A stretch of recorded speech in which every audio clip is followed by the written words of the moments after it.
अस्सलामुअलैकुम भाई, मैं बेवा औरत हाँ।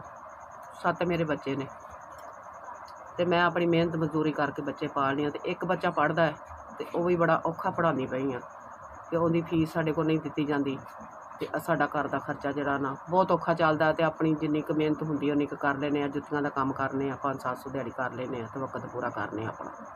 इन्ने जार है कम है, ये सारा उन्हां दा है। असीं अपनी मजदूरी लैनी आ। असीं 200 का कर लिए, 400 का कर लिए, 500 का कर लिया, साड़ी हिम्मत है। और पढ़दा है तो इहदी 1000 रुपया फीस है। दूसरे नंबर ते साडे कोलों नहीं फीस नहीं दित्ती जांदी, 2-2 4-4 महीनों की चढ़ जाती है। फिर अगले बिश्ती करते हैं तो नवीं दे पेपर हुण इन्ने देने ने ते असीं हुण इहनूं ना मुश्किल बड़ी साडे वास्ते ते असीं इहनूं हटा लैना है। तो जे साडी चलो हेल्प हो जाएगी तो असीं इहदा मुस्तकबिल जो बच जाएगा। चलो एक उहदा हत्थ है, रोजी कमाउण जोगा हो जाएगा। ए भाजी 5000 रुपया सानूं मिलिया है। अल्लाह पाक तुहानूं तंदरुस्ती देवे, भैन ने दिता है, भरा ने दिता है। अल्लाह पाक तुहानूं ज़्यादा देवे, तंदरुस्ती देवे मालक सोना। अल्लाह पाक तुहाडे ते खैर करे। अल्लाह पाक जिन्ने भी कलाए ने, जित्थों भी आए ने, अल्लाह पाक उन्हां नूं तंदरुस्ती देवे मालक। अल्लाह पाक उन्हां दे माई बाप नूं खैर करे। अल्लाह पाक उन्हां दी जिंदगी तंदरुस्ती देवे, उन्हां दे बच्चिआं नूं तंदरुस्ती देवे। अल्लाह पाक उन्हां ते रहमतां करे अपणियां।